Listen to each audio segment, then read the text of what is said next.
ගෞරවනීය මාධ්‍යයෙන් අවසරයි. මම ව්‍යවසායක පුෂ්ප කුමාර කරුණාරත්න දේශීය ව්‍යවසායකයන් බලගැන්වීමේ සංවිධානයේ ලේකම්. ඇත්තටම අද ඉස්තාමත් ස්තුතිවන්ත වෙනවා මේ අයහපත් කාලගුණ තත්ත්වයේ වුණත් මාධ්‍ය අවවාරණ ලබා දීම සම්බන්ධයෙන් සියලු මාධ්‍යවේදී මහත්මීන් වෙත මේ අද මාධ්‍යම කැඳවන්න බලාපොරොත්තු වෙන්නේ මේ මාස 6ක් ගිහිල්ලා මේ ව්‍යාපාරික ප්‍රජාවට දික්ටා සුළි කුණාටුවේ වන්දි මුදල් නොලැබීම සම්බන්ධයෙන් අදහස් දැක්වීමට. ඉතින් මම හිතන්නේ මේ රජය ජාමීන් බේරීමට යම් සුළු පිරිසකට මේ වන්දි මුදල් ලබා දීලා ඉතිරි ව්‍යාපාරික ප්‍රජාව කබලෙන් ලිපට ඇද දාලා තියෙනවා. ඉතින් මේ වන්දි මුදල් ප්‍රමාදය පිළිබඳව අපි පහුගිය දවසක මේ හංගල ප්‍රාදේශීය ලේකම් කාර්යාලය විමසීමක් කළා. එතකොට අපිට දැනගන්න ලැබුණේ මහා භාණ්ඩාගාරයේ මුදල් නොමැති බවත් සහ මේ සමාගම් මැදුර රෙජිස්ටර් කරලා තියෙන ආයතන සඳහා වන්දි මුදල් ගෙවීමට චක්‍රලේඛන තාම නිකුත් කරලා නැහැ කියලා. ඒ කියන්නේ අපි අහනවා මේ සමාගම් මැදුර මේ රජයේ ආයතනයක් නෙවෙයිද? සමාගම් මැදුර රෙජිස්ටර් කරලා තියෙන ප්‍රයිවට් ලිමිටඩ් ආයතන වලට එක නීතියකුත් ප්‍රාදේශීය ලේකම් කාර්යාලයේ ව්‍යාපාරික කරලා තියෙන තනි පුද්ගල සහ හවුලියා පාරකට එක නීතියකුත් ඇයි මෙහෙම පිළිවෙත් දෙකක් අනුගමනය කරන්නේ මේ රජය? මම කියන්නේ විශේෂයෙන්ම මේ දේශීය ව්‍යාපාරිකයෝ සියලු දෙනා එක සමානයි. ඔවුන්ට අසාධාරණ සිදුනා නම් සියලු දෙනාම සමසේ බෙදෙන්න අවශ්‍ය වෙනවා. මේ සමාගම් මැදුර රෙජිස්ටර් කරපු ප්‍රයිවට් ලිමිටඩ් ආයතන වල සහ වෙනස්වල වලට මුදල් ගෙවීම කරන්න නැති වෙනද ඒ වගේම තනිපුද්ගල සහ හවුලියා පාර මුදල් ගෙවන්නත් මේ පිළිවෙත් දෙකක් අනුගමනය කරන්න ඇයි කියලා අපි මේ රජෙන් අහනවා. අපි ඉල්ලා සිටිනවා ජනාධිපතිගෙන් ඔබතුමා මුදල් ලැබිති වශයෙන් මේ සඳහා විශේෂ අවධානයක් යොමු කරන්න. මොකද අනිවාර්යයෙන්ම මේ සමාගම් මැදුර රෙජිස්ටර් කරන ඒ සියලුම ආයතන වෙනස්වල වලට වහාම මේ වන්දි මුදල් ලබා දෙන්න කටයුතු කරන්න කියලා. ඒ වගේම මේ මහා භාණ්ඩාගාරයේ මුදල් නැහැ කියලා කියන්නේ හේතුව මොකද්ද? ඉතින් අපිට පහුගිය දිනක සමාජ මාධ්‍යයේ පළ වුණා මෙන්න මේ වගේ ප්‍රවෘත්තියක්.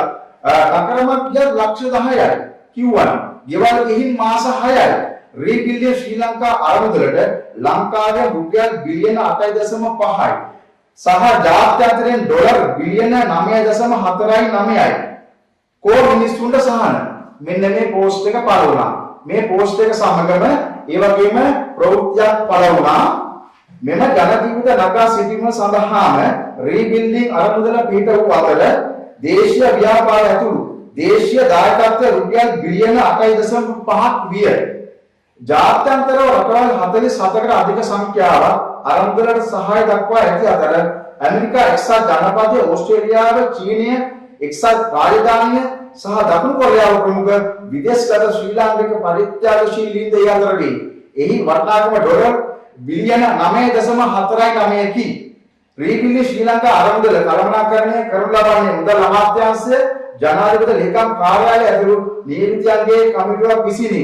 අතිකොර ජනාධිපති වහාම පරීක්ෂණයක් කරන්න වහාම විකලනයක් කරන්න මේ මුදල් වෙන ගිණුමකට ගියාද එහෙම නැත්නම් හැකරවරුන් අතටපත් වුණාද කියලා මේ පරිත්‍යාගශීලීන් මුදල් වලට මොකද වුනේ? මහා භාණ්ඩාගාරේ මුදල් නැහැ කියනවා මේ දිට්ඨා සුළුකුණාගේ වන්දි ගවන්න. ඉතින් අපි අහනවා ජනාධිපතිතුමාගෙන් මේ සඳහා විධිමත් පරීක්ෂණයක් කළා විගණනයක් කළා මේක රට හෙලි කරන්න මේ මුදල් වලට සිද්ධ වුනේ මොකක්ද කියලා අපි බලාපොරොත්තු වෙනවා. ඇයි මහා භාණ්ඩාගාරේ මුදල් නැහැලු? ඉතින් ඒ වගේම අපිට තව උදාහරණ සංවේදී ඡායාරූපයක් දක්වන්න ලැබුණා පහුගිය දවස්වල සමාජ මාධ්‍යයේ අනුර මිනිස්සු තාම කූඩාරම් වල මෙන්න මේ සංවේදී ඡායාරූපය.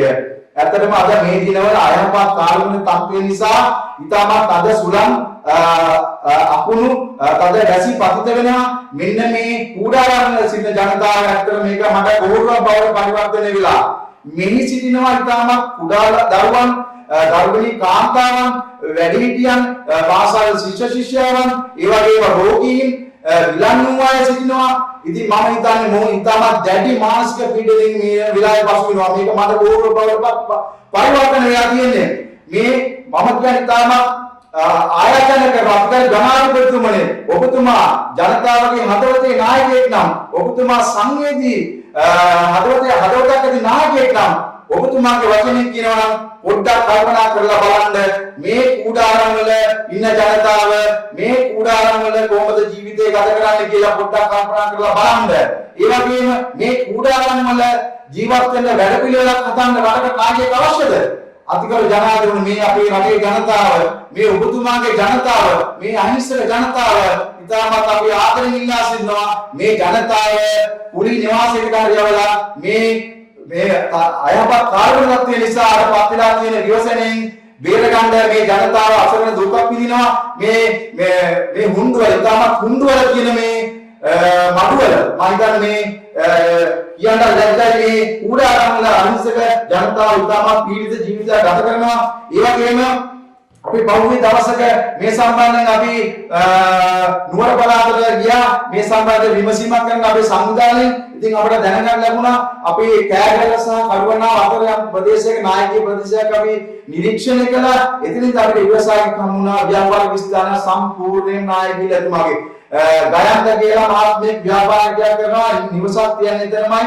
නිවසත් එක්ක ව්‍යාපාරික විස්ථානයේ සම්පූර්ණයෙන්ම පොළොවට පස්සෙලා සමතලා වෙලා අපි වීඩියෝ දර්ශනයක් ඔබට ඉදිරිපත් කරන්නම්. මේ ස්ථානයේ ව්‍යාපාරික විස්ථානයේ ඉවරව සමතලා වෙලා තිබුණා. ප්‍රදකින්නේදී අවම කිසිම පිළියමක් සරණක් මේ ව්‍යාපාරිකයන් ලැබෙන්නේ නැහැ. ඒ සඳහා තමයි අපි හදක් කරන්නේ. අපි අද මානවර ආවා. මේ මානවර ආවේ මේ සඳහා අපි වැඩ පිළිවෙලක් සකස් කරන්න රජයට ලින්ක් කරන්නට තමයි අපි ආවේ. මෙදී ස්ථානයේ මේ ස්ථානයේ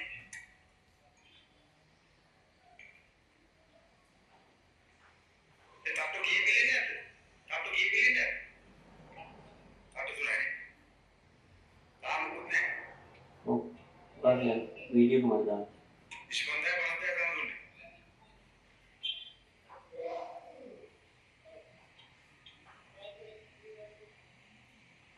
ජෝබුසලේ දුනා. ජෝබුසලේ දුනා.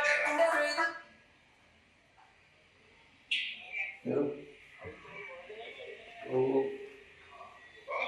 මම වැඩි. අනේ පෙත්.